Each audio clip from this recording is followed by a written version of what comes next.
Bonjour à tous. On est très content de vous retrouver pour ce deuxième épisode des Live Topo pour parler d'aventure. Petit rappel que ces émissions sont enregistrées, donc bonjour aussi à ceux qui nous écoutent et qui nous regardent depuis YouTube, entre autres.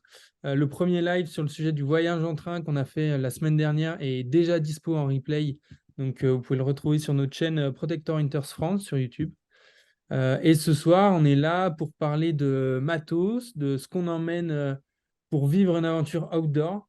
Évidemment, il y a plein de choses à dire et ça dépend pas mal des projets, de ce que vous avez envie de faire, de ce que chacune veut faire. Mais ce soir, on a quand même la chance d'avoir Tristan et Luna là devant, champions de leur discipline en escalade de glace, qui vont nous faire un retour sur leur dernière expérience de trip entre la France, l'Italie et l'Autriche, et notamment en train et à vélo pour partir grimper dans les Dolomites. On a aussi Julien qui est cofondateur de l'application Everride, qui est une plateforme de seconde main pour acheter du matériel outdoor, qui est partenaire aussi du projet de Tristan et Luna, tout comme Protector Hunters, parce que ce trip-là dont ils vont nous parler a fait l'objet d'un film qui sera bientôt dispo partout pour découvrir l'aventure en images. Donc voilà un peu le programme de la soirée. On va d'abord faire une petite intro sur qui on est, parce qu'il y a peut-être des gens qui ne nous connaissent pas en tant qu'asso. Qu'est-ce que c'est ce concours topo? Pourquoi on a lancé ça? Et c'est en partie un peu à cause ou grâce surtout aux gars, aux frères là-devant, qui nous ont un peu glissé une graine dans la tête pour lancer quelque chose. Donc on verra ensuite leur partage d'expérience, de partir grimper dans les Dolomites en train et à vélo. Et on parlera bien sûr d'Everride, comment ça marche et voilà. Et ensuite, on laissera place aux questions, aux échanges pour celles et ceux qui sont là en direct et qui veulent réagir. Donc, Protector Hunters France. Donc, moi, je m'appelle Arthur, je bosse pour l'ASSO. On est une association, un mouvement international qui rassemble les passionnés de sport outdoor et de pratiques de montagne autour du sujet du réchauffement climatique. On fait partie d'un mouvement global. Il y a 15 antennes Protector Hunters dans le monde actuellement. Et on a tous à peu près cette même mission de rassembler les gens autour de ces sujets-là à travers les pratiques outdoor et notamment à travers le fait que, en tant que passionné de ces sports-là et de ces milieux-là, on est un peu les premiers témoins des impacts du réchauffement climatique parce que la neige qui se fait de plus en plus rare, ou en tout cas les saisons un peu capricieuses, les glaciers qui fondent, les rochers qui se cassent la gueule, etc. C'est des choses qu'on peut vivre intensément, nous, dans nos pratiques. Et peut-être que les gars, vous pourrez en parler, vous aussi, rapidement sur vous, ce que vous pouvez vivre. Mais voilà un peu, nous l'objectif. On ne va pas détailler toutes nos actions ce soir parce que on n'aurait pas assez de temps. Mais je vous invite à aller voir ce qu'on fait sur notre site internet, sur les réseaux sociaux, à vous inscrire aux newsletters, etc. pour suivre toutes nos actions, les partenariats qu'on peut faire aussi avec les athlètes comme avec des acteurs de l'industrie comme Everride, des films, etc. On fait plein de trucs.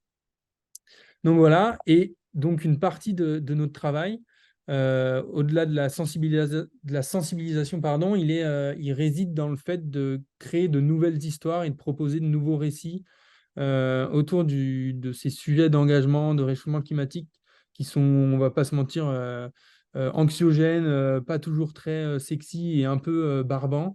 Et donc nous, on va essayer de les rendre accessibles et d'en parler à notre manière. Et comme on aime la montagne et qu'on est un peu des riders, et ben on produit des films. Donc comme le film Conscience qu'on a fait il y a 2 ans, on participe des fois autant à la réalisation, à la production que plus simplement, on va dire, au financement. Et donc, on a participé notamment au film Priceless Climb, le film des frères Ladvant, Tristan et Luna, réalisé par Damien Largeron, de ce trip dans les Dolomites dont ils vont nous parler. Et on met une importance vraiment là-dessus parce que on considère que l'image et l'outdoor et toutes les valeurs un peu qu'on a dans nos passions peuvent largement inspirer le reste de la société. Donc voilà pourquoi on fait ça. C'est des films que vous pouvez retrouver sur YouTube. Alors pas encore pour Priceless Climb, mais voilà. Euh, et dans ce cadre-là, on parle d'impact du réchauffement climatique, on parle de solutions, on essaye de produire des films pour raconter un peu d'autres histoires. Mais on aime aussi donner les moyens à notre communauté et aux gens qu'on va toucher de pouvoir s'engager dans ces sujets-là, que ce soit à travers des actions citoyennes importantes dans les échéances politiques, par exemple, mais que ça soit aussi pour vivre d'autres aventures. Et donc, nous, on parle beaucoup de mobilité. Et quand il s'agit de partir à l'aventure en montagne ou à l'autre bout de l'Europe, généralement, l'impact principal de notre activité, il vient du transport. Et donc, on a lancé un concours qui s'appelle Topo, le but du jeu, il est simple. En fait, vous nous pitchez une idée d'aventure dans deux catégories, une catégorie unlimited et une catégorie locale, qui vous permettra peut-être, en nous pitchant une aventure, de repartir avec des billets de train Interrail, qui sont des billets qui permettent de voyager en Europe euh, quasiment sans autres frais que le billet Interrail. Mais si vous voulez plus d'infos, c'est l'objet du premier live qu'on a fait, donc allez voir le replay. Et ce soir, on va surtout parler de la deuxième catégorie d'aventure qui est plus locale, ou en tout cas aussi locale aussi loin que ce que vos jambes pourront vous emmener, parce qu'on va vous faire gagner des vélos et du matériel de seconde main de camping pour partir à l'aventure. Du matériel qui a été utilisé et bien euh, testé, on va dire, par Tristan et Luna pour leur dernier film. Parce que voilà, ils ont décidé de remettre en jeu un peu ce matériel pour qu'ils vivent deux nouvelles aventures. Donc voilà, c'est comme ça qu'on a créé un peu tout ça et ça vient de là. Donc il y a une jolie histoire. Euh, Rapidement sur le concours, il n'y a rien de très compliqué. Vous pouvez aller voir, on vous remettra les liens en description et on vous les enverra dans un mail recap. Le but du jeu, c'est de nous pitcher à travers un formulaire en ligne une idée d'aventure. Donc soit à base de train en Europe, soit à base de vélo aussi loin que vous voulez. Et nous, on choisira l'aventure qui nous plaît le mieux, qui nous inspire le plus. Tout est détaillé sur le site web et dans ce formulaire-là, on vous remettra les liens. Donc voilà, et la deadline, c'est 31 décembre. Et juste pour petite précision pour la partie qui nous intéresse ce soir, les lots à gagner, en tout cas le matériel à gagner dans le cadre de cette aventure Local Adventure que les frères Ladvant mettent à disposition, il y a des vélos, des sacoches, tout ce qu'il faut pour réparer, des sacs à dos et tout ce qu'il faut pour dormir en camping et être à peu près en autonomie. Donc voilà, du matériel qui a déjà vécu de belles choses et qui va être évidemment révisé et mis au propre pour vous parce que ils ont bien transpiré. Voilà un peu pour cette intro. Écoutez, Tristan, Luna, je vous laisse la main sur la présentation un peu de cette aventure que vous avez vécue. Eh ben, salut à tous, bonsoir. Nous, on est en Belgique là, du coup, on est en pleine période d'entraînement et tout, et puis ben trop cool d'être avec vous ce soir, de parler un peu de tout ça. Par où commencer? Ben voilà, nous on a fait ce programme, on va dire train, vélo, Dolomite, vélo, Autriche et retour en train. Avec plusieurs, comment dire, il y avait plusieurs idées de départ, notamment en fait notre vidéaste Damien Largeon, qui nous a challengé sur le fait de dire ben est-ce que vous êtes capable de partir, on va dire en expé, en projet comme ça de trip, en dépensant le moins d'argent possible, parce que c'était souvent un peu un des retours qu'on avait, c'est que c'était pas accessible. Et donc de base, c'est un peu parti de là. Donc, il y avait quand même un côté financier. L'objectif, c'était de montrer que c'était accessible à, on va dire, différents types de classes sociales. Et donc, on s'est rendu compte que ben, le seconde main, c'était ce qu'il y avait de plus efficace. Et en fait, ben voilà, la suite s'est mise en route avec le train, avec les itinéraires qu'on a choisis. Et du coup, je pense, le premier point qu'on voulait aborder, c'était un peu comment dire, la préparation de ce genre de trip et qu'est-ce qu'il fallait un peu prendre en compte et comment on tournait autour de ça. Et notamment, nous, là où on a vécu vraiment un truc qui nous a beaucoup appris, c'est le choix des voies qu'on a trouvé en fait à réaliser. Donc la première voie, c'est Bella Vista, qui est dans le toit des Traits de Chimay, dans les Dolomites. Donc je sais pas si ça vous parle, mais c'est vraiment un plafond c'est un des plus gros toits d'Europe. Donc c'est vraiment une grande voie qui est vraiment incroyablement raide. Ça paraît pas grimpable humainement, quoi. Qui vont dans les cotations jusqu'à 8B plus 8C, quoi. Et, euh, et donc, voilà, le premier objectif, c'était celui-là. Et le deuxième objectif, c'était Firewall, qui là, pour le coup, est une escalade beaucoup plus technique, plus verticale, avec beaucoup moins de dévers, et donc un style complètement différent, avec des difficultés pareilles jusqu'à 8B. Euh, et donc ça a été un des gros trucs qu'on a découvert un peu. On s'est rendu compte qu'en fait, le vélo, le voyage à vélo comme ça avait un énorme impact sur la performance. Voilà, nous, on était quand même dans cette option-là, quand même une recherche de performance, de challenger, de dépasser nos limites. Et donc, on s'est vite rendu compte que le choix des objectifs était à réévaluer grandement, que ce soit dans une idée de partir en vacances, entre guillemets, plutôt un trip, on va dire, plaisir, découverte, un peu touristique, ou que ce soit l'objectif d'aller se dépasser et d'aller chercher un peu, on va dire, les limites de son niveau, quel que soit son niveau d'ailleurs. On s'est un peu rendu compte que ça avait de gros impacts. Donc voilà.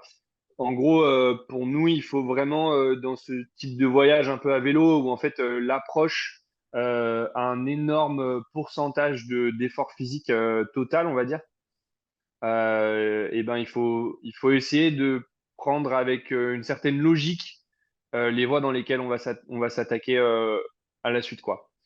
Et aussi, il s'avère que ce qui a enfoncé le clou, on va dire, c'est que pour se retrouver dans les Dolomites, et ben, c'est ultra raide et surtout les derniers magasins qui nous permettent de faire des courses pour s'approvisionner en vivres, c'est en bas de la montée à Cortina. Donc derrière, il faut refaire, je sais plus, 1007 ou Ouais, presque 1000 mètres. de dénive.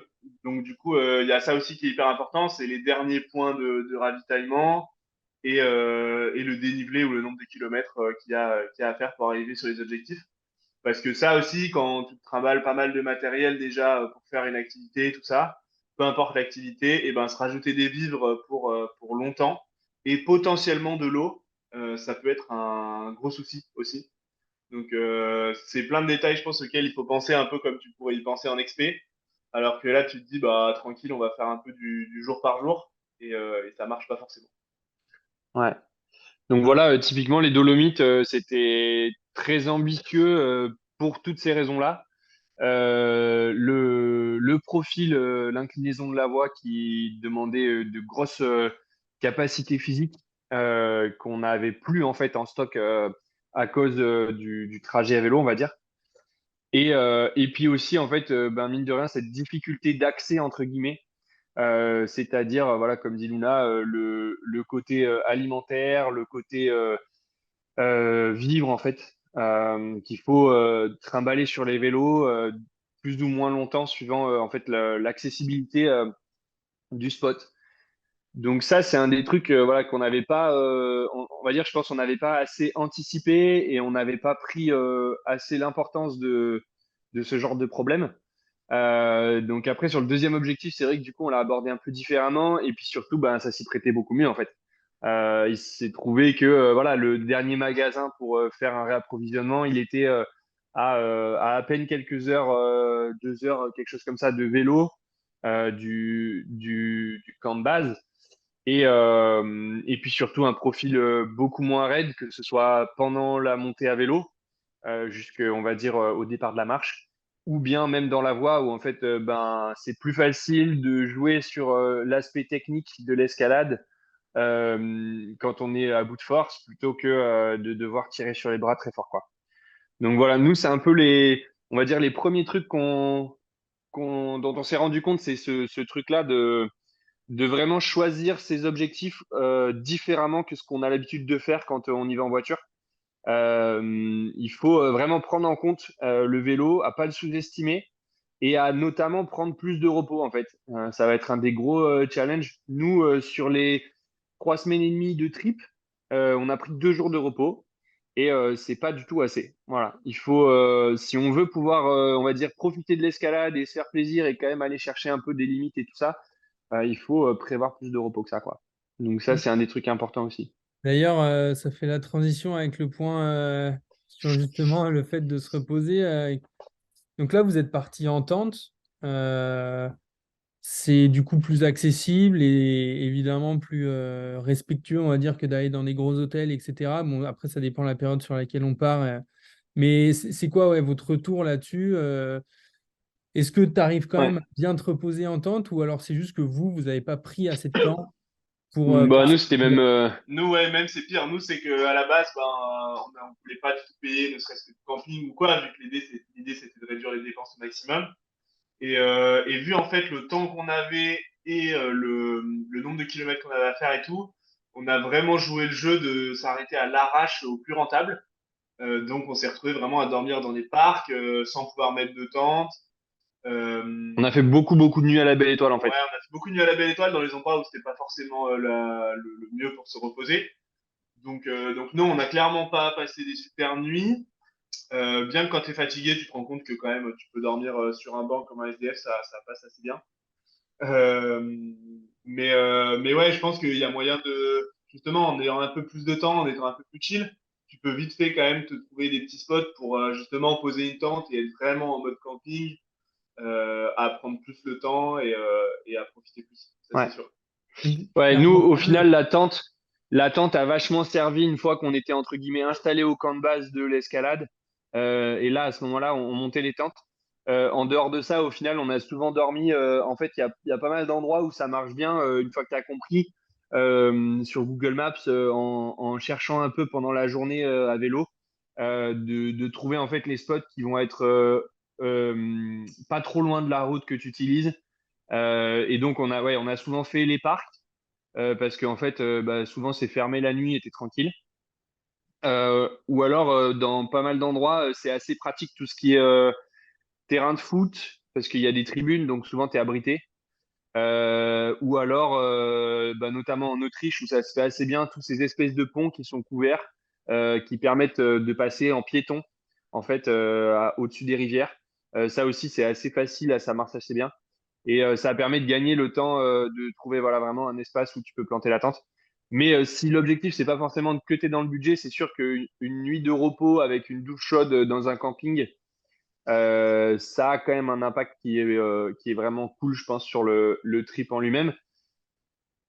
Donc, en soi, on pourrait même dire qu'en fait, suivant la période de l'année, tout ça, l'attente, des fois, ça peut presque être un superflu suivant le projet. Et ça peut juste être un coup intéressant à jouer au niveau du poids sur le vélo. Voilà. Nous, on y a vraiment réfléchi, mais le petit truc, c'était les Dolomites. On savait que c'est un endroit où quand même il peut y avoir des précipitations ouais. et où on était censé quand même rester dormir un peu en hauteur par rapport à la voie, quoi. Donc il y avait ce truc-là, quoi. Donc, vous auriez pu partir avec juste un matelas et un bivy, là, genre un sursac Ouais. que tu mets Ouais, exactement. Ouais. Le petit sac. Ça aurait cuté un peu le poids et ça aurait pas été une mauvaise idée en soi, ouais. Bon, les vaches, t'aurais un peu plus chatouillé les moustaches, peut-être, non, la nuit? Ouais, voilà, bah là, les vaches, on n'avait pas prévu. Ceux qui verront le film comprendront cette blague. Mais ouais, c'est vrai qu'au final, si tu veux t'en sortir, il faut quand même vraiment essayer de réduire les poids au maximum. Et du coup, ben, toutes ces petites choses-là, ça vaut vraiment le coup d'essayer de réduire au maximum, quoi, hein. Pareil, la façon dont tu vas calculer le nombre de vêtements que tu vas prendre, toutes ces choses-là, c'est hyper important, quoi. Ouais, on va reparler du poids après, mais je Ouais. crois que Après. ça vous a posé des soucis. Euh, Connaître son matériel, c'est aussi important parce que, évidemment, sur un trip, surtout en vélo, tu connais de la casse. Peut-être moins dans le matos d'escalade, j'imagine, ou dans le matos de camping, mais le matos de vélo, je crois que quoi que tu fasses, de toute façon, tu connaîtras forcément une galère, même si c'est une crevaison.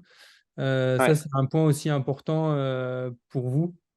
Ouais, nous, du coup, c'était le fait d'avoir vraiment des vélos, on va dire, les moins chers possibles, c'est sûr que ça avait poussé un peu le vice, on va dire, à tomber dans des choses qui pouvaient pas forcément, enfin, voilà, on était sûr que ça allait forcément nous casser dans les pattes. Et du coup, on avait pris un peu le parti d'adhérer à une association qui fait en fait des réparations de vélos.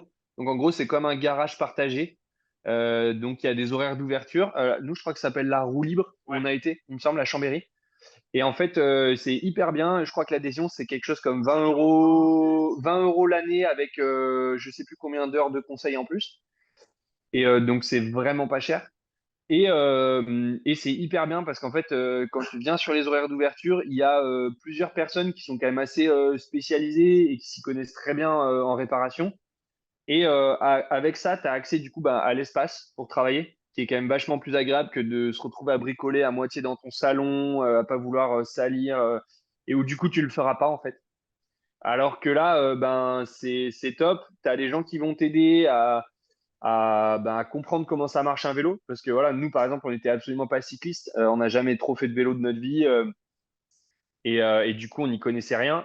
Et donc, il y a ça. Et puis, il y a aussi l'accès du coup à toutes les pièces d'occasion parce que voilà, c'est des assos généralement qui récupèrent plein de vieilles pièces, plein de matériel, des vieux vélos et tout ça. Et où du coup, tu peux toucher en plus vraiment des super produits vraiment pas chers si tu veux changer de selle, si tu veux changer de guidon, si tu veux tout ça en fait. Et nous, du coup, le conseil un peu, c'est même si ton vélo est en bon état quand même, de base, c'est intéressant d'y aller, de bricoler, de changer un peu des accessoires, de le façonner plus à ton goût et à ton image. Rien que parce que, en fait, mettre les mains dans le cambouis, ça permet de s'habituer et de connaître un peu ton matériel. Du coup, après, quand ben, voilà, tu as un problème de chaîne, tu as un problème de frein, tu as un problème, tu vois, on a eu un souci sur le pédalier, on a eu un souci sur les plaquettes pas les plaquettes, pardon, les cassettes de vitesse, tous ces trucs-là. En fait, le fait d'avoir mis un peu les mains dans le cambouis, ben, tu peux quand même vachement plus facilement réparer et t'en sortir. Donc ça, c'était un peu un des trucs qu'on conseille vraiment maintenant aux potes qui se disent qu'ils vont aller faire un trip à vélo, c'est de prévoir quelques semaines à l'avance quand même de bricoler un peu sur les vélos. Si vous voulez Bah, retenir le typiquement, message, le poids, c'est impressionnant à quel point ça joue. Nous, on s'était pas rendu compte, mais là, ce qui s'est passé, c'est que Simon, il a crevé parce que le freinage pendant le col, en moins d'un kilomètre, en fait, les freins à patins ont surchauffé la jante et ça a fait fondre la chambre à air. Donc là, c'est assez horrible parce que ça veut dire que ta chambre à air éclate, littéralement, et que du coup, tu te retrouves à perdre un peu presque le contact le contrôle du vélo et tout. Donc ça peut vraiment être assez dangereux et horrible. Ah, alors attends, on a un On a petit tout problème, on perdu. a perdu. Non, c'est là. Voilà. Attends. Mais donc, ouais, faut faire attention. Le poids, c'est assez impressionnant ce que ça peut faire sur les vélos. Pareil, tous les matins, vraiment, petit conseil hyper important de sortir son petit nécessaire, sa petite trousse avec toutes ses clés Allen et tout, et refaire un check de toutes les visseries avant de repartir. Parce que, en fait, pendant la journée, il y a plein de choses qui se desserrent. Par exemple, ton porte-bagages, ben, en fait, avec les vibrations, il va se desserrer, c'est sûr. Et ça peut être hyper dangereux de le perdre, par exemple, vers l'avant. C'est soleil assuré. Donc, tous ces petits trucs-là, vraiment important de refaire un petit check le matin, de temps en temps, là, pour qu'il n'y ait pas trop de choses qui se desserrent. Voilà. Des petits trucs comme ça. Pareil, pour l'ergonomie du vélo, c'est quand même hyper cool d'avoir du bon matériel et d'avoir fait un bike fitting avant, histoire de gérer les blessures. Avec autant de poids sur le vélo, en fait, on se rend pas compte, mais ça va très vite. Même, tu vois, un gars comme Simon, qui est, pour ceux qui le connaissent, c'est une force de la nature, ce gars-là. Il a jamais mal nulle part. Enfin, c'est un bœuf. Et ben là, avec le poids, à pédaler un peu trop vite, machin, ben, il est arrivé pour grimper avec une inflammation du tendon d'Achille, ça a été direct. Donc en fait, faut prendre un peu tous ces trucs-là en compte quand même.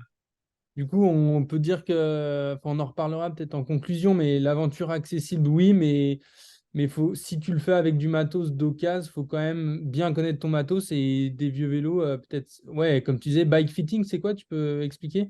Alors en fait, ouais, j'ai vu un commentaire passer comme quoi avec les freins à disque, il n'y a pas de problème. Complètement. En fait, c'est ce qu'on disait, c'est que un vélo, comment dire, un vélo de bonne qualité, même d'occasion en fait, parce que des vélos de Moi, je vous conseille d'ailleurs d'acheter un vélo d'occasion parce que ça coûte bien moins cher et vous pourrez vous faire plaisir avec un bien meilleur vélo pour le même prix. Mais c'est sûr qu'un frein à disque, ça permet justement de ne pas avoir ce genre de problème de jantes qui surchauffent. Et de la même manière, vous serez souvent mieux installé avec un vélo qui est quand même, on va dire, taillé pour l'aventure, avec du coup des positions qui permettent de rester plus longtemps sur le vélo. Et le bike fitting, du coup, ça va dans ce sens-là. C'est quelqu'un qui va régler vraiment le vélo à ta morphologie, que ce soit la hauteur de la selle, l'avancement de la selle par rapport au guidon, pareil, le réglage de la potence, toutes ces choses-là, il va les prendre en compte. Et toi, ça te permettra aussi d'avoir des pistes pour augmenter le confort. Typiquement, on voit, nous, on avait rajouté des petites cornes à l'avant sur les guidons. Ben voilà, on avait rajouté de l'épaisseur de tape de tennis pour avoir une meilleure prise en main, que ce soit plus amorti, puisque du coup, pas de suspension, donc ça tape vachement vite, donc ça réduit les secousses. Tous ces petits trucs-là, ça a vraiment des gros impacts. Une bonne selle de bonne qualité, ça change ton trip, hein. Ça évite qu'il y ait trop mal au cul le Et soir en sortant. pareil, on parlait de la casse un peu des sacoches et de comment nous on s'est organisé. Mais ça, pareil, c'est parce que nous on s'est organisé avec vraiment le plus bas de gamme et le moins cher qu'on pouvait trouver. Aujourd'hui, même d'occasion, il existe des sacoches qui sont ultra bien faites, ultra optimisées, qui prennent un peu tous les coins de ton vélo et qui marchent ultra bien. Et à refaire, nous, c'est vers ça qu'on se tournerait évidemment. Nous, là, on expliquait le truc vraiment pour notre expérience qui était là avec Ce budget-là, quoi. voilà, ce budget-là, quoi, exactement. Ok. Et par contre, il y a quand même un truc qui est vraiment chouette, c'est que on s'est rendu compte du fait que d'être en vélo en voyage comme ça, euh, les gens sont vraiment ultra gentils et ultra ouverts à t'aider. Et on s'en est aperçu pour plein de raisons et tout, et notamment sur la réparation du vélo. Ceux qui verront le film ou ceux qui ont vu le film, ils verront, on s'est fait aider par des locaux à plusieurs reprises. Ils nous ont même soudé le, Le pédalier. le pédalier qui tombait. Pendant ce temps, la femme, elle nous amenait du jus d'orange pour qu'on attende. Enfin, c'était vraiment, on s'est retrouvé dans une situation où en fait, on se rendait compte qu'en gros, peu importe ce qui se passait, c'était juste qu'il fallait suivre l'aventure et faire confiance à l'expérience, mais qu'en fait, tout allait dérouler, quoi. En fait, peu importe à quelle porte tu sonnes, au bout d'un moment, tu te fais aider par quelqu'un qui s'y connaît.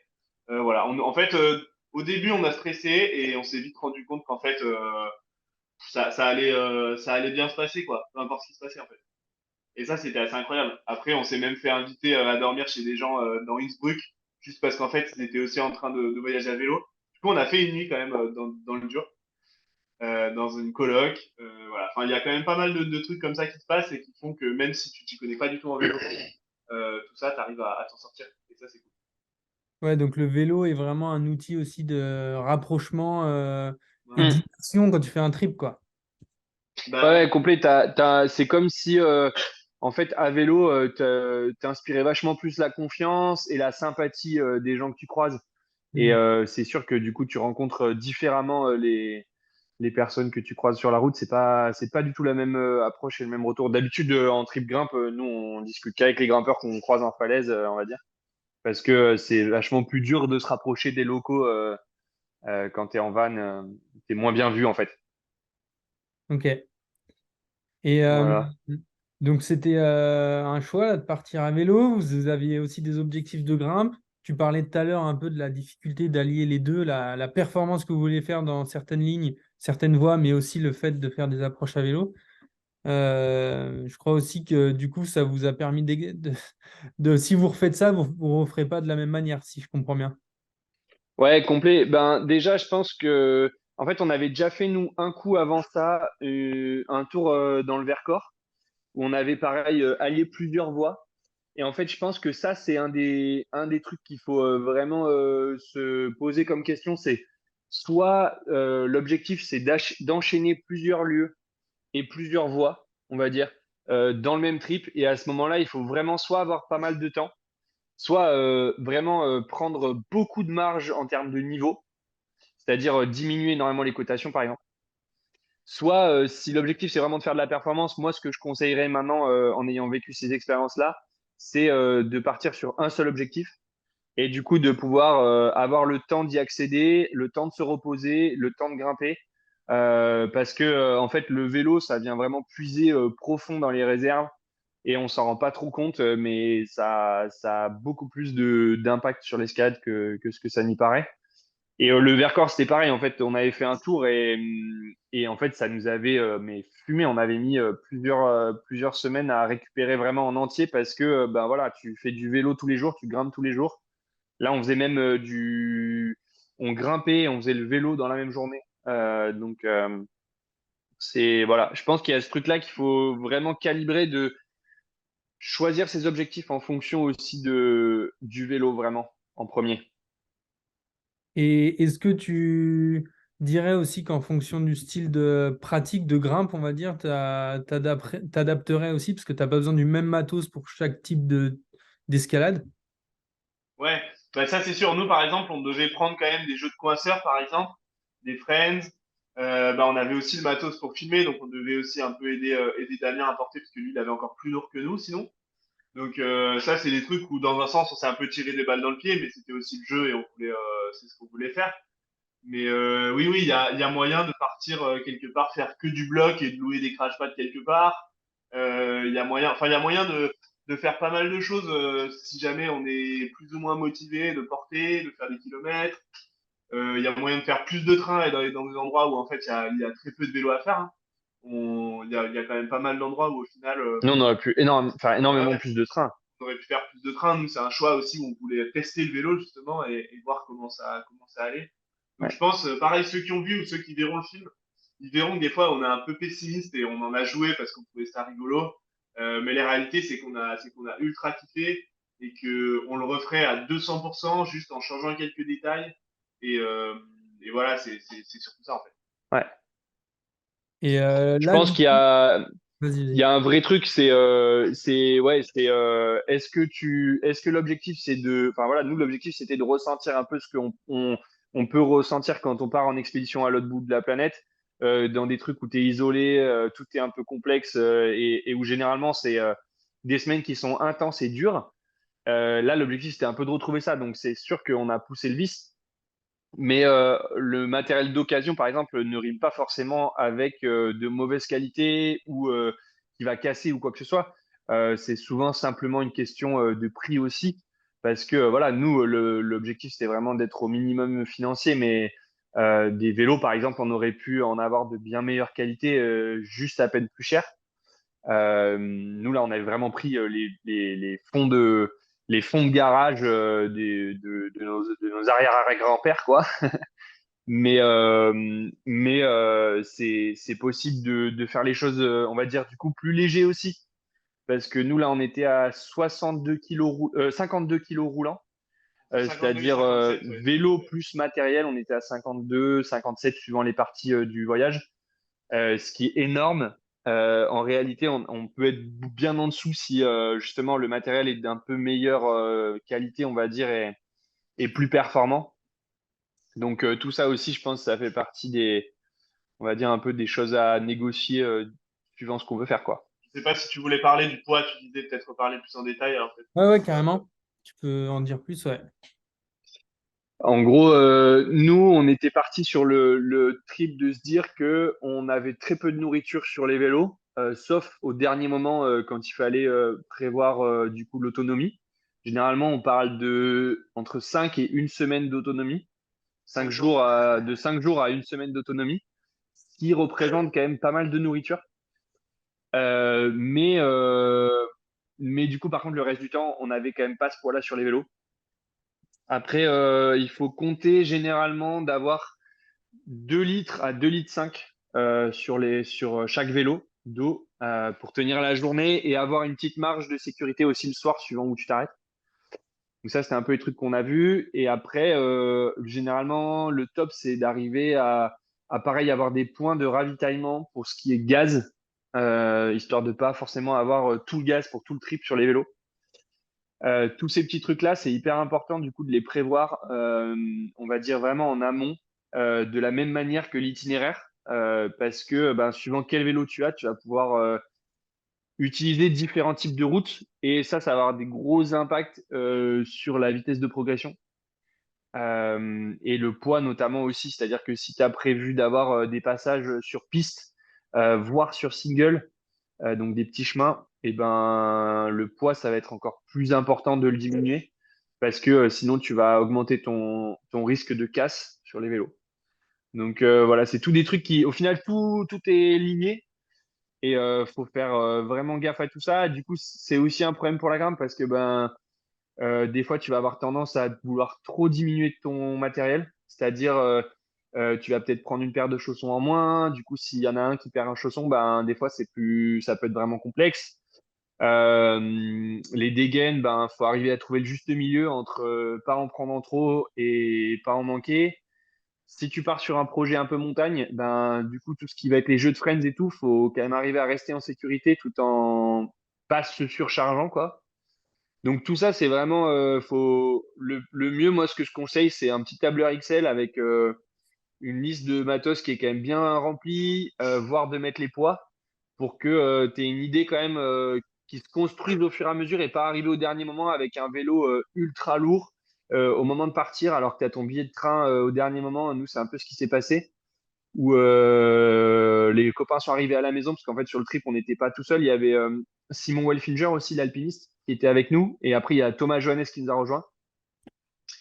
Et où franchement, ouais, à 1 heure de prendre le train, on était encore en train de fixer les sacoches et des porte-bagages sur les vélos. Donc je pense que tout ça c'est bien de l'avoir quand même vraiment anticipé. Et de pouvoir en fait avoir une vision de qu'est-ce que tu peux enlever au fur et à mesure sur le poids. C'est comme un sac d'XP. Pour partir, généralement, tu le fais plusieurs fois d'affilée parce que à chaque fois, tu te dis, ah bah ça, en fait, je peux quand même l'enlever. Ah tiens, ça aussi. Et donc, refaire son matériel plusieurs fois, c'est vraiment un truc primordial pour ce genre d'aventure, je pense. Ok. Et là, on voit sur les photos, vous avez du coup des sacoches, mais vous avez aussi des Ouais. sacs enfin, vraiment faits pour l'escalade et tout. Vous aviez un peu les deux et vous répartissiez sur vos vélos ou vos sacs d'escalade étaient dans les sacoches ou comment vous avez fait pour ça? Et Ouais. ben, franchement, on a fait au mieux. Par exemple, nous, il y a un truc qu'on avait, c'est un sac de hissage. Qui est pas du tout Ça obligatoire pour vient plein se de trucs. transférer. Et du coup, ça, par exemple, pour le plier au maximum, donc en montant dessus et tout, vraiment, on le plie au mieux. Et derrière, on le serrait avec un Serflex de ski de rando, là. Ça, c'est vraiment une arme sur les vélos. Nous, on s'est rendu compte que c'était notre allié number one. Du coup, on serrait ça pour le mettre le plus petit possible et derrière, on le fixait en gros par-dessus les sacoches avec soit un tendeur, soit un autre Serflex. Et pareil, ensuite, pour combler un peu les trucs, il y a des endroits où on mettait des sacs de compression Sea2 Summit qui sont juste des roll-top là qu'on fixe. Et suivant comment tu les remplis, tu arrives à les modeler un peu dans la forme que tu veux. Et pareil, tu les refixes sur le cadre, sur le guidon ou peu importe, avec des Serflex. Et ce qui fait qu'au final, on n'avait pas tant de sacoches, on en avait que deux par vélo, plus une toute petite devant. Et le reste, en fait, c'était de l'artisanat absolu. Et en fait, on a eu beaucoup moins de problèmes avec l'artisanat, parce qu'au final, les Plus Serflex solide. et tout, ça casse jamais. Voilà. Alors que les sacoches, ben, vu qu'on dépassait vachement les charges qui sont autorisées sur les sacoches, entre guillemets, il suffit que des fois, tu prennes un nid de poule ou quoi, un peu trop vite, parce qu'en plus, ben, on roulait comme des déjantés, forcément. On a fait une pointe à 76 km/h, je crois, en descente avec les vélos. Donc du coup, des fois, on a pété un peu des trucs aussi sur ça. Et pareil, je pense, en parlant de poids, il y a des trucs sur lesquels il faut pas forcément lésigner. C'est des petits trucs de sécu. Par exemple, des serre-joints. Enfin, non, des serre-flex.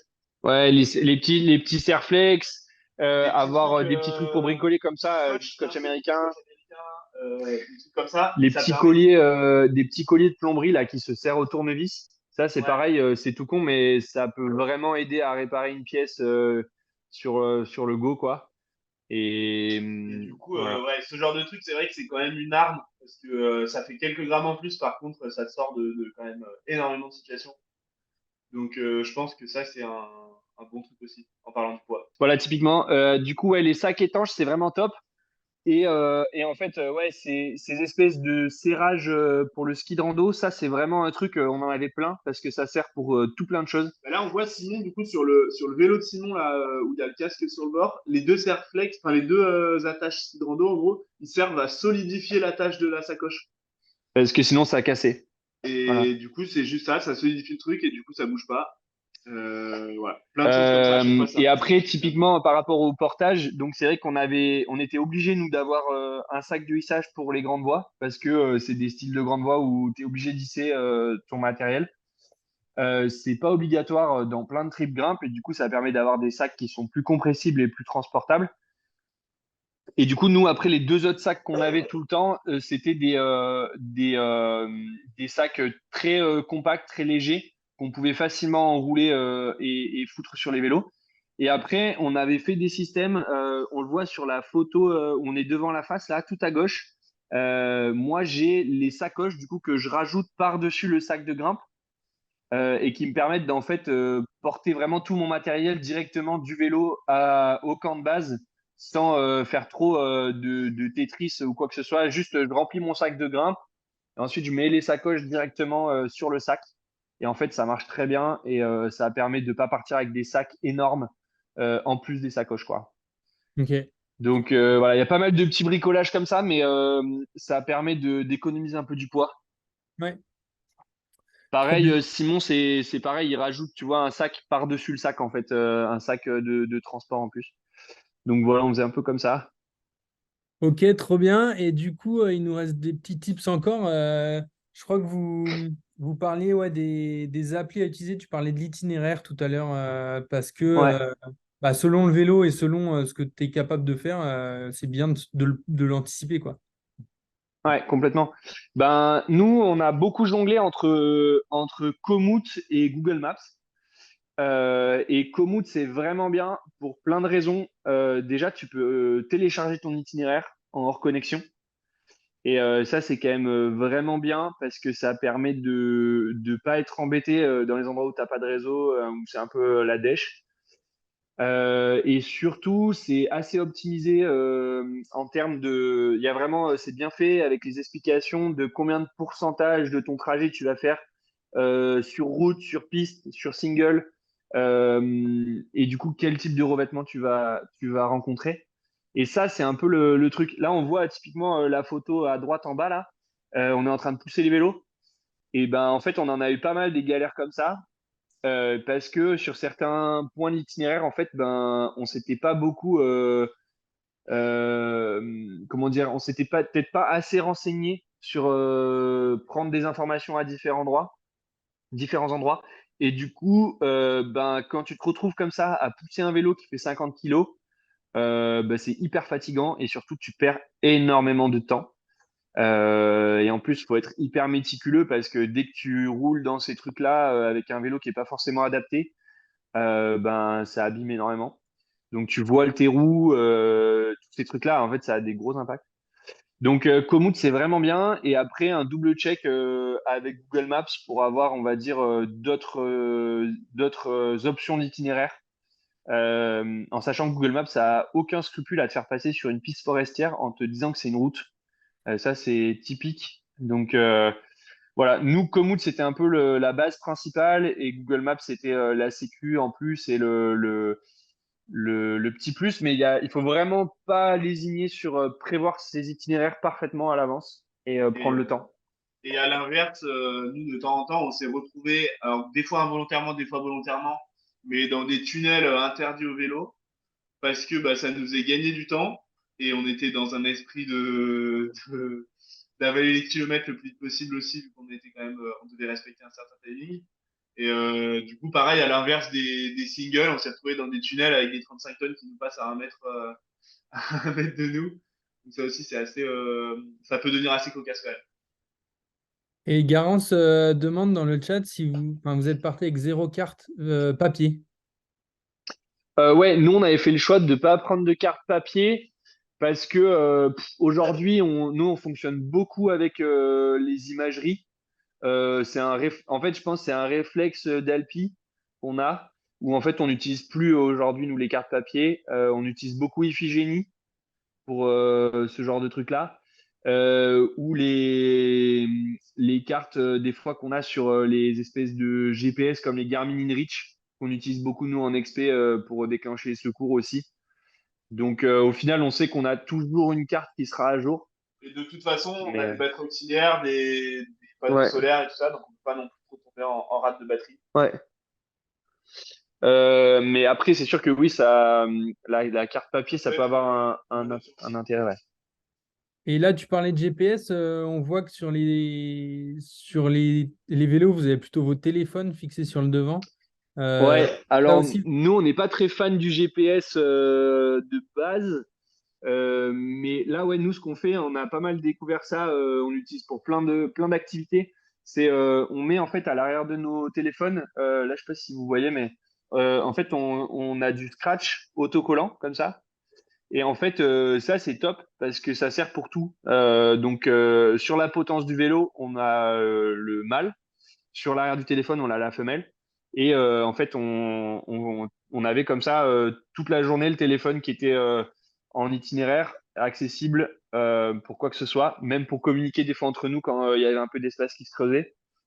Et, ça, on l'utilise aussi bah, voilà, enfin, dans la voiture. Enfin, c'est vraiment notre petit hack à nous. Et petit tips, si vous avez une coque sur laquelle ça colle pas, ou pareil sur le vélo, s'il y a un truc trop rond et ça colle pas, etc., faut mettre un petit peu de glu en plus de la colle du truc. Tu rajoutes un peu de glu et ensuite ça colle. Et ensuite, eh ben, faut pas hésiter à mettre une petite longe sur le téléphone.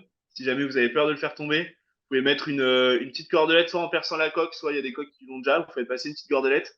Et ensuite, vous pouvez mettre une longe de ski de rando, par exemple, avec les tortillons, ou alors une petite cordelette. Vous pouvez l'entourer accroché sur le vélo ou quoi, comme ça, même si jamais ça se décroche, si vous avez un peu peur ou quoi, ça peut aussi aider. Et puis après, si vous grimpez comme ça fait plaisir de vous. Ouais.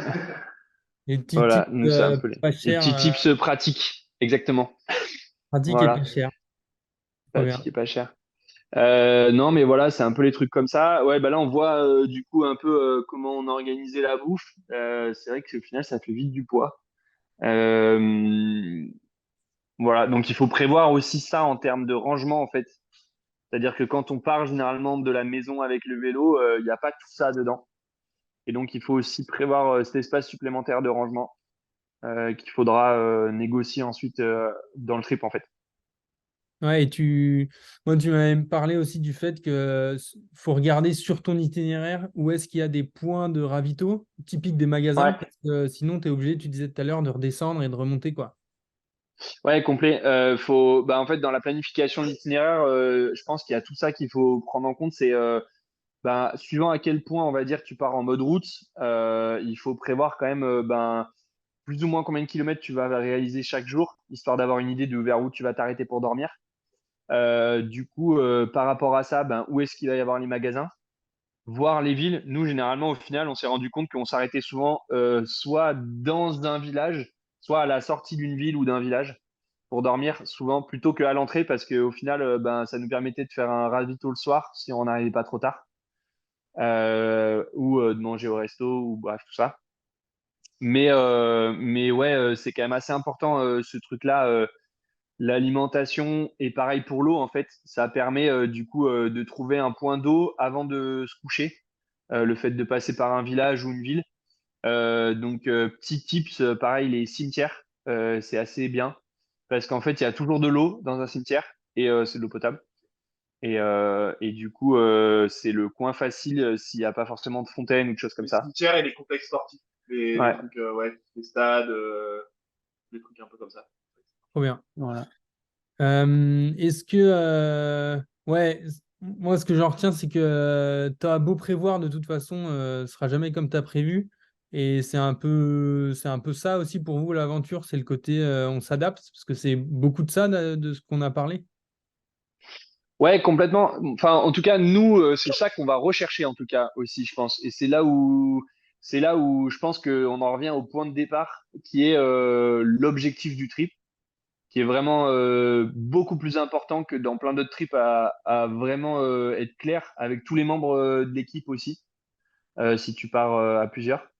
Parce que je pense, à l'inverse d'un trip en van ou quoi que ce soit, là, ça peut très vite être la grande galère, comme très bien se passer, suivant à quel point tu pousses l'engagement, à quel point tu pousses ton corps, à quel point tous ces paramètres-là, ils peuvent changer en fait. Et donc, nous, en tout cas, c'est ça qu'on allait chercher parce qu'on allait chercher en fait une expédition, on va dire, sans partir à l'autre bout de la planète. Donc, voilà, suivant à quel point tu pousses tes curseurs, c'est sûr que tu vas vivre l'aventure. Ça, c'est sûr. Mais ouais, il y a ce fait-là, je pense qu'il faut partir ultra ouvert d'esprit sur tout ce qui va se passer et tout. Prendre le truc comme ça vient. Et même si tu as des plans, si tu as essayé de tout prévoir, etc., comme on dit, plus tu le fais, plus ce sera bénéfique dans un sens, c'est sûr. Mais je pense, ouais, il faut rester ultra ouvert d'esprit, pas avoir peur de chercher des solutions, franchement, à droite, à gauche sur un truc auquel tu n'aurais jamais pensé dans d'autres situations, mais ça, c'est sûr et certain. Et voilà, et franchement, c'est le charme du truc. C'est ce qui fait que c'est une aventure inoubliable et que tu t'en rappelles toute ta vie et qu'aujourd'hui, on se marre de plein de trucs qui s'est passé. Franchement, c'est ça et c'est trop bien. Trop bien. Et bah, merci les gars pour le partage de tout ça. On aura peut-être d'autres. Ah oui, il y a une autre question. Est-ce que ça vous a donné envie de repartir à l'aventure à vélo? Ouais, carrément. Ouais, je pense Euh, que ça s'entend dans ma conclusion. je sais pas, ouais, il y a certaines personnes qui nous disent que des fois, par exemple, en regardant le film ou quoi, ils ont l'impression que euh, il peut y avoir une vision un peu négative du voyage à vélo, mais enfin, en tout cas, dans l'optique de performance. Mais nous, carrément, on est encore très motivés de faire ce genre de projet, voire même de l'augmenter et de le rendre encore plus dur, d'allier d'autres disciplines à ce truc-là. Le parapente, ça n'a pas été utilisé pendant ce trip-là, mais c'est quelque chose qui va être utilisé en plus du vélo. Pareil, le packraft, c'est quelque chose qui s'utilise très bien en plus du vélo. Euh, donc, on a encore plein d'idées, plein de challenges et de défis à se lancer personnellement là-dessus. Simon, qui fait partie du trip de ce trip-là, Simon Weffinger, lui, carrément, depuis qu'il est rentré du trip, il a fait plein d'espèces de records, de nouveaux combos et tout, avec le vélo. Donc voilà, il était super motivé en rentrant et il est vraiment parti à fond là-dessus aussi.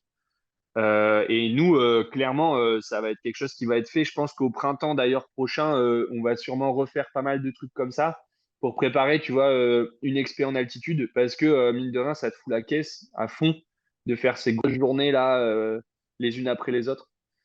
Donc voilà, pour plein de trucs comme ça. Trop bien. Bah, et juste pour rassurer celles et ceux qui nous écoutent, c'est pas parce qu'on part à vélo qu'on est obligé d'aller faire des trucs de ouf comme vous avez fait, parce que vous êtes des athlètes, mais ça montre qu'on peut vivre des trucs intenses en partant à vélo et que c'est assez accessible. Ça fait le lien avec la suite, parce qu'on va parler d'Everride, qui, je rappelle, est l'application de seconde main pour le matériel d'outdoor, que Julien va nous présenter. Et donc, on pourra en reparler après aussi, vous, comment vous êtes équipé, etc. Mais Julien, je te laisse la main pour parler de ça. Carrément. Eh ben, bonsoir à tous. Merci beaucoup, Tristan et Luna, pour le partage d'expérience. C'était super, super intéressant, super inspirant. Pour la petite histoire, nous, on s'est rencontrés, je crois, que 6-7 mois avant votre projet, hein, si je ne dis pas de bêtises. Ouais, c'est ça. Et du coup, voilà, Tristan et Luna sont venus nous voir en nous disant voilà, qu'ils allaient faire une expé à vélo en Europe. Donc déjà, pour nous, ça cochait pas mal de cases en termes de soutien. Et ensuite, ils nous ont expliqué qu'en plus, ils voulaient se mettre le challenge de partir avec que du matos d'occasion. Donc pour nous, c'était hyper cool de les soutenir parce que ça faisait vraiment sens, on va dire, par rapport à ce qu'on fait et en tout cas ce qu'on essaye de développer, voilà, de mettre en avant toute cette consommation de seconde main d'occasion. Voilà, c'était hyper cool de voir des athlètes qui s'engagent, qui testent. Alors après, on s'aperçoit tous que quand on teste des choses, il faut apprendre, il y a des galères, etc. Mais en tout cas, c'est hyper cool d'avoir cette mentalité-là et d'essayer des nouveaux trucs, le vélo, les produits d'occasion. Donc bravo pour ça. Qu'est-ce qu'on fait nous chez Everride? Donc nous, on a développé, alors, je ne sais pas si vous connaissez déjà l'appli, mais une application donc pour la seconde main dédiée au sport outdoor pour le moment principalement. Du coup, l'application est gratuite, elle s'installe hyper facilement et cette application, elle permet de mettre en relation, de déposer ses annonces et du coup de relier acheteurs et vendeurs justement pour trouver du matos d'occasion. Aujourd'hui, l'occasion, on le sait tous, c'est on va dire un domaine qui se développe, qui n'a pas forcément toujours une bonne image. Mais nous, en fait, quand on regarde les produits qu'on vend sur le site, souvent, on vend des produits qui sont en super état. On a créé une communauté de plus de 75 000 pratiquants qui utilisent l'application là, en 2 ans. Donc, on est hyper satisfait de ça. Et nous, notre mission tous les jours, on va dire, c'est évidemment de faire la promotion de la seconde main, mais c'est surtout de la rendre le plus facile possible. Donc, on a intégré en fait toutes les fonctions dans l'application. Donc, on peut poster son annonce hyper facilement, hyper rapidement. On va vous poser plein de questions sur vos produits, parce que l'objectif, effectivement, c'est de bien qualifier vos produits. Alors, on va demander quand vous les avez achetés, combien de fois vous les avez utilisés, est-ce qu'il y a eu des problèmes dessus. On va vous poser plein de questions. Si c'est une chaussure de running, quelle est la marque, évidemment, mais quel est le type de semelle, la distance pour laquelle elle est conçue pour courir. Donc, on arrive à créer un catalogue qui est hyper qualitatif. Et derrière, nous, l'objectif, c'est vraiment voilà, de faciliter les échanges, de les fluidifier. Donc, on a intégré tout le système de paiement. Donc, on peut payer son produit sur la plateforme, ce qui sécurise complètement les échanges. Donc, ça, c'est hyper intéressant. Et on peut acheter des produits dans toute la France, voire dans toute l'Europe, sans forcément avoir à se déplacer ou à s'inquiéter de recevoir un virement, de comment je vais l'envoyer. Et la deuxième brique, c'est que on a intégré aussi tout le système de transport dans l'application. Donc, si vous achetez un produit sur l'appli, vous le payez en ligne et votre vendeur, il va directement recevoir en fait son bordereau de transport pour expédier. Donc, ça, c'était vraiment les 2 points sur lesquels on a beaucoup travaillé, ce qui permet de sécuriser tout le process, de simplifier les choses et on est capable aujourd'hui de vous livrer un vélo, une paire de skis, parce qu'effectivement, il y a souvent des questions sur les produits hors gabarit. Donc, on travaille avec voilà, tous les transporteurs habituels, donc ce qui fait que tout le monde a un point de dépose finalement à côté de chez lui. Donc, ça, c'est hyper facile aussi. Et pour tout ce qui est vélo et ski, on a même automatisé le service où on va venir récupérer. Si vous vendez une paire de lattes sur la plateforme, on a un transporteur qui va automatiquement venir la récupérer chez vous et la livrer directement à votre acheteur. Donc ça fonctionne hyper bien. Aujourd'hui, comme je disais, on est plus de 75 000 à utiliser l'application. On a plusieurs dizaines de milliers de produits qui ont été déposés et on va permettre aux gens d'acheter des produits pour tout ce qui est univers neige, on va dire, donc le ski alpin, le ski de rando, la raquette, le ski de fond, le snowboard. On a tout ce qui est verticalité, avec tous les produits d'alpinisme, d'escalade, un rayon randonnée et bivouac. On va retrouver tous les produits de trekking, hiking, balai tente dont on parlait tout à l'heure, les sacs de couchage.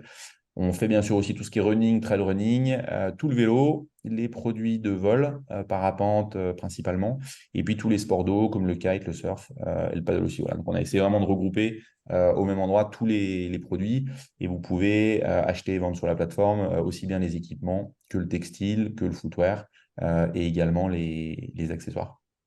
Voilà sur le fonctionnement de l'appli. Je vois qu'il y a une question. Non, pardon, elle était avant. Voilà. Et puis, Moi, ouais. ouais, Non, je voulais juste dire par rapport à l'appli, c'est vrai qu'un des trucs qui est vraiment cool par rapport à ça, enfin nous en tout cas ce qu'on a trouvé, c'est l'effet confiance qui est bien différent de quand par exemple il y a une des fois où on a essayé de s'équiper en prenant un vélo sur le bon coin. ouais. C'est tout con, mais en fait ben c'est hyper dur de faire confiance à la personne en face parce que ben tu parles pas à un grimpeur ou à un montagnard ou à quelqu'un de la communauté. Et en plus de ça, ben, tu as extrêmement peu de sécurité et de conscience de ce que la personne a fait avant avec, machin, tout ça. Alors que là, sur Everride, à chaque fois, on a eu l'impression d'acheter sans même se poser la question de est-ce que on allait se faire arnaquer, est-ce que ça allait bien se passer ou pas. Ça, enfin, franchement, nous, c'était un des gros plus qu'on a ressenti, quoi. De par la qualité de cette communauté, ouais, c'est clair. Ouais, carrément, je pense que c'est un super retour et ça fait super plaisir d'entendre ça. Mais voilà, effectivement, je pense qu'on a la chance d'avoir une appli avec des gens plus concernés qui font tous partie un peu de la même communauté. On essaye aussi d'entretenir ça pas mal, justement, voir tout ce qu'on fait en termes de communication.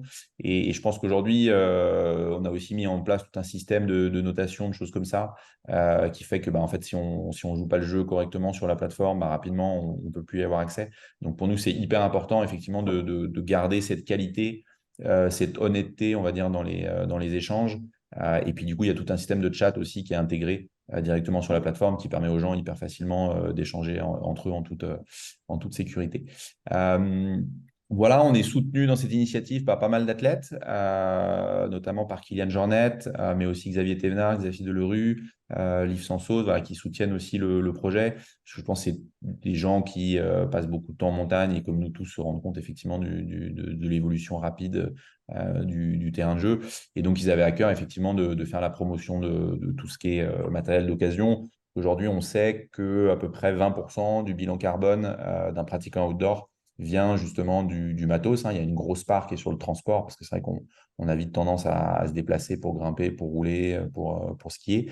Aujourd'hui, les études montrent que le matos, c'est à peu près 20%. C'est souvent des produits qui sont faits loin, sur lesquels il faut extraire de la matière. Et aujourd'hui, de les acheter d'occasion, ça permet effectivement de réduire l'impact carbone de tous ces produits d'à peu près 6 à 7 fois. Ça, c'est des chiffres de l'ADEME, hein, qui fait ces calculs. Donc voilà, donc c'est un projet qui a du sens. Aujourd'hui, on sait qu'aussi 250 millions d'équipements de sport sont vendus en France chaque année. Donc c'est un chiffre qui est quand même lunaire. 70% ne sont pas utilisés. Ils sont dans les placards. Alors, Tristan et Luna, ils doivent beaucoup utiliser leur matos, je pense, mais ce n'est pas le cas pour pas mal de gens. Et en fait, on se rend compte et on essaye aussi de ramener une image qui soit bonne pour la seconde main, parce que c'est vrai qu'on a tous, on va dire, l'image un peu la vieille paire de pompes ou le vieux vélo sur le bon coin un peu pourri, mais en fait, nous, 70% des produits, ils ont été utilisés moins de 10 fois. Parce qu'il y a plein de gens qui n'utilisent pas tant leur matos que ça, ou qui se trompent en achetant sur des sites e-commerce ou des choses comme ça. Et donc, on a une grosse partie du catalogue qui est du quasi neuf. Et du coup, c'est doublement gagnant pour tout le monde, puisque ça permet d'acheter moins cher, hein, les produits en moyenne à moins 50%, et ça permet de diviser effectivement l'impact carbone des produits par 6. Voilà. Ok, trop bien, merci. Et j'avais juste une question un peu technique, mais je pense qu'il peut intéresser notamment les grimpeurs. Vous avez acheté quasiment tout le matos d'occasion, mais je pense au casque et au matos de sécu, même les cordes. Qu'est-ce qui est possible d'acheter d'occasion ou pas? Et qu'est-ce que en fait vous vous dites, bah non, ça on est obligé de le prendre neuf parce que c'est du matos de sécurité, quoi. Alors, nous, c'est un peu complexe ce sujet-là. Par définition, tout ce qui est HPI, en gros, matériel de tous les EPI, les équipements de protection individuelle, ça, nous, on conseille quand même pas l'achat d'occasion. Voire, on est plutôt contre, on va dire, parce que ça, c'est des trucs que c'est directement ta sécurité qui est en compte. Et en fait, c'est pas incroyable en termes de retour. D'acheter par exemple un baudrier ou une corde si elle n'est pas complètement neuve, encore sous emballage, pas utilisée. Nous, en tout cas, on conseille pas. Nous, c'est le seul truc que on n'a pas pris d'occasion, c'est les EPI. Voilà, c'est le seul truc où on avait dit ça, c'est non. Donc ça, c'était notre matériel perso. D'ailleurs, pour le concours, c'est pareil, ça sera pas dans les kits parce que c'est pareil, on veut pas promouvoir ce truc-là. Pour nous, ça fait partie des choses on veut pas inciter à faire. Voilà. Après, tout le reste, par contre, c'est bien de le faire, c'est une bonne idée de le faire et on va dire, on pousse plutôt dans le sens d'essayer de donner même nous personnellement une seconde vie à notre matériel. Aujourd'hui, il y a Everride, mais il y en a plein d'autres. Et c'est vrai que tu peux trouver ton bonheur quasiment partout, de quasiment tout. Et nous, vu la quantité de matériel qu'on utilise chaque année, comme il dit Julien, on essaie de tout utiliser, mais même nous, avec la consommation de matos qu'on a, il y a des trucs qui restent un peu des fois traînés au fond des placards. Alors de temps en temps, on essaie de se bouger les fesses et de faire un petit vide de tout ça. Mais ouais, c'est quand même top de pouvoir donner une seconde vie un peu à tout. Et d'ailleurs, en rebondissant aussi sur ce que disait Julien, c'est vrai que nous, on a pris contact avec eux assez tard par rapport au projet. Et bah, il a dû s'en rendre compte un peu aussi. C'est vrai qu'on a fait des commandes de matos un peu de dernière minute aussi, parce que en tant qu'athlète, des fois, on est un peu à l'arrache, vu qu'on est sur plein de projets, de trucs en même temps.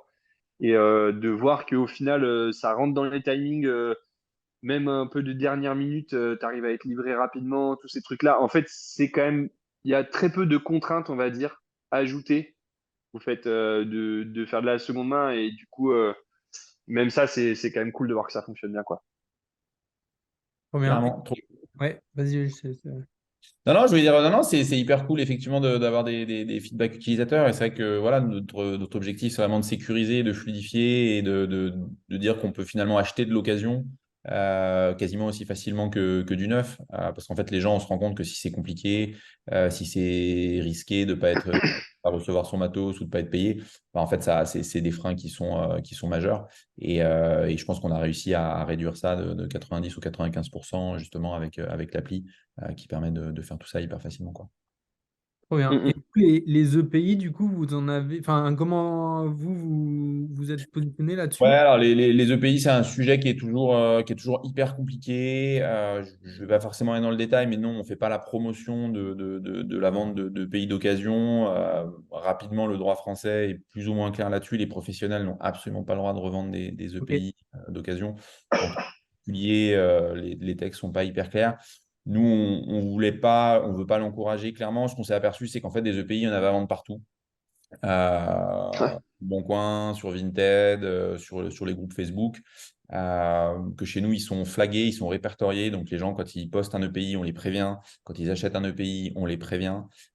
Aujourd'hui, on a mis en plus en place un système de vérification physique, alors qui est optionnel, mais vous pouvez, quand vous passez commande, en fait, on a mis un nouveau module qui s'appelle Evergood qu'on a lancé il y a 3 mois et qui vous permet, sur 70% à peu près du catalogue, de demander des services ou des vérifications physiques sur vos produits. Donc, c'est des choses qu'on fait sur le ski, qu'on fait sur le vélo, qu'on va faire sur les parapentes, par exemple. Le cas du parapente est hyper intéressant. Aujourd'hui, nous, on a un partenariat avec Repair et quand vous commandez une voile chez Everride, vous pouvez demander une fiche de contrôle au passage et automatiquement, la voile va être aiguillée chez Repair pour un service de contrôle et va être livrée justement à l'acheteur avec la fiche de contrôle garantie par Repair. Donc, c'est des fiches de contrôle au format FFVL. Et Repair, effectivement, s'il voit qu'il y a un problème dans la voile, bah, il bloque la transaction pour éviter ce sujet. Même chose pour les vélos. On peut effectivement, moyennant effectivement un paiement supplémentaire, faire transiter son vélo par un point service. Et du coup, le vélo peut être livré, révisé. Les skis, on peut vous les livrer fartés, etc. Donc ça, c'est quelque chose qu'on a voulu rajouter justement par rapport à toutes ces questions qu'il y avait. Et on a effectivement des gens aujourd'hui en France qui sont formés pour vérifier des baudriers, des choses comme ça.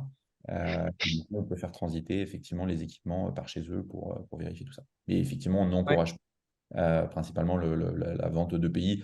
On estime que, comme tout le monde le fait, on préfère essayer de le faire mieux que les autres plutôt Hmm. que, plutôt que de le laisser le marché aller ailleurs où il n'y a aucune information sur rien. Ok, ouais, c'est important de le mentionner. Et on demande si c'est un service payant, le Evergood. Ouais, c'est un service qui est payant, effectivement. Alors, vous pourrez aller sur le site. En fait, quand vous ajoutez un produit dans votre panier sur le site, si le produit est disponible pour un service, on va vous le proposer. Il y a le prix qui est affiché en face. De mémoire, une vérification de pays, je crois que c'est une douzaine d'euros. Un fartage de ski, c'est une vingtaine d'euros. Alors, je ne me souviens pas de tous les prix par cœur, mais voilà, une révision de parapente, je crois que c'est 180 euros. Enfin voilà, c'est le même prix que vous allez retrouver chez Repair si vous y allez en direct. Sauf que nous, on a des créneaux réservés avec eux, justement pour ça. Et donc, tous les points service en fait, qu'on a développés sur le vélo, sur le ski, sur le vol libre, sur les chaussons d'escalade, bah, du coup, c'est les contrats qu'on a avec les points service. Et donc, ils reçoivent la marchandise et ils la expédient en 48 heures, une fois que le service a été fait et que la vérification a été faite.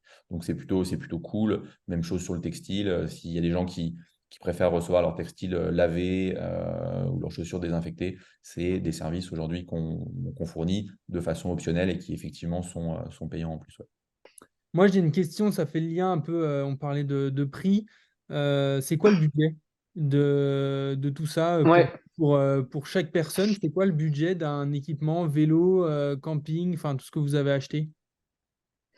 Et nous, on a quand même serré la ceinture pas mal et on a réussi à tomber à 800, si je dis pas de bêtises, il me semble 830 ou 840 euros, enfin un truc dans le genre, un peu au-dessus des 800 euros, en sachant que ouais, ça prend tout le trip, les machines à laver, la nourriture, enfin ça prend vraiment Transport? l'entièreté.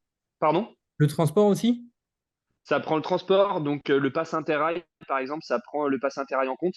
Euh, Donc voilà, il me semble que c'est à peu près le tarif pour 3 semaines et demie, à peu près. Donc en comptant tout ce que ça représente, c'est assez bas. Aujourd'hui, pour on va dire passer un bon moment, je pense que le budget est légèrement au-dessus, hein, on va pas se mentir. Si tu dois t'équiper en entier par rapport à tout ça, quoi. Ok. Parce que vous, là, vous avez, en tant qu'athlète, évidemment, des sponsors. Nous, c'est un retour qu'on a pu avoir avec le film Conscience dont on parlait au début, que c'était bien, mais que c'était pas forcément accessible. Parce que là, on parlait d'athlètes qui avaient des sponsors qui les aidaient à acheter des vélos électriques, par exemple, à avoir du matos. Donc, vous êtes parti, j'imagine, avec du matos que vous aviez déjà, mais c'était vraiment vous, votre volonté avec ce projet-là et votre film de montrer que, et c'est peut-être aussi plus la mentalité dans la grimpe que dans le ski, c'est qu'on peut faire avec ce qu'on a déjà et qu'on n'est pas obligé d'avoir que du matos flambant neuf. C'était un peu ça la volonté initiale. Ouais, Ouais, ouais, clairement. c'était complètement ça. Et par contre, c'était pas vraiment d'axer ce voyage en mode escalade, c'était d'axer ce voyage en mode justement voyage, aventure et tout ça. Et c'est aussi cette volonté, c'est pour ça qu'on n'a pas fait rentrer nos matériels d'escalade et tout dans un budget, parce que déjà, ça varie tellement en fonction du projet que t'as. Par exemple, ne serait-ce que pour les coinceurs, voilà, des choses comme ça varie beaucoup. Et nous, notre idée, c'était que cette aventure, elle soit imaginable et reproductible pour n'importe quel sport, pour aller faire de la randonnée, du surf, du parapente, peu importe. Je pense que la base du truc, enfin nous, ce qui a vraiment rendu cette aventure unique, c'est pas l'escalade. Nous, c'est juste que bah, ça nous tenait trop à cœur d'aller essayer de perfer en escalade aussi parce que c'est ce qu'on fait. Mais ce qui rend le trip mémorable et tout, c'est tout aussi à côté. Donc peu importe ce que tu vas faire quand tu lâches ton vélo, ou même si tu lâches jamais le vélo d'ailleurs, c'est ça qui est cool, quoi. C'est ça qui est Ouais. cool. Non, mais clairement, nous, le truc, c'était un peu par rapport justement à ce genre de réflexion qu'on peut des fois avoir, c'est vous avez trop de la chance de pouvoir vous payer ces expés, ces aventures et tout. Et en fait, c'était un peu un retour de ça, de dire oui, c'est une chance, mais t'es pas obligé d'être athlète pro pour vivre ce genre de truc, d'aventure, de moments et tout. Et c'est aussi quand même aussi une question de volonté de se mettre un petit coup de pied au cul, juste histoire de passer la porte d'entrée. Parce qu'en fait, c'est souvent ça. Une fois que tu as fait ton premier coup de pédale, après, c'est lancé et tout s'enchaîne et ça se passe bien. Et ça ne demande pas plus de, comment dire, d'énergie et d'investissement que ce premier coup de pédale là, en fait. Et c'est un peu ça, au final, qu'on a aussi vécu et qu'on a pris conscience de ce truc-là. C'est comme une expé. À partir du moment où tu as lancé ton premier coup de pédale, ça s'enchaîne, en fait. Et tous les matins, tu te lèves avec un truc en tête, sans même te poser la question de qu'est-ce que tu fais, où est-ce que tu vas. Et en fait, ça coule de source la suite. Donc, c'était un peu aussi ça le message de pousser les gens à partir à l'aventure, même juste devant chez eux, quoi. Ok, super. Bah, écoutez, les gars, merci beaucoup. Je pense qu'on va finir sur ce beau mot de la fin. On va rester encore un peu ensemble jusqu'à 20 h avec les gens qui sont là en live, en direct, si vous voulez encore échanger quelques minutes. On vous mettra tous les liens dans la description et notamment à faire un article et récap de tout ça avec peut-être des ressources qu'on va partager sur le matos, etc. Et puis peut-être un dernier mot. Merci aussi Julien pour la présentation d'Everride. On mettra évidemment le lien, mais Everride, c'est facile à trouver. On a aussi été partenaire d'une série de vidéos que vous avez fait, les aventures bas carbone avec vos athlètes. Ouais, exactement, ouais, c'est ce que j'allais dire. Si vous cherchez d'autres inspi en vidéo là sur notre chaîne YouTube, on a fait effectivement pas mal de vidéos pour inspirer les pratiquants. On en a fait avec Kylian, on en a fait avec Xavier, on en a fait avec Liv, avec Hilary. Et voilà, il y a pas mal d'exemples effectivement d'aventures. Alors nous, c'est sur une journée, hein. C'est plus des aventures au départ de la maison, comment on peut prendre le vélo pour aller grimper, pour aller courir ou des choses comme ça. Voilà, donc n'hésitez pas à les regarder. Les vidéos sont plutôt sympas. Ouais. Voilà, on vous mettra tout ça. Merci encore Tristan et Luna. Voilà, des petits messages, c'est tellement stylé et inspirant. Merci les gars.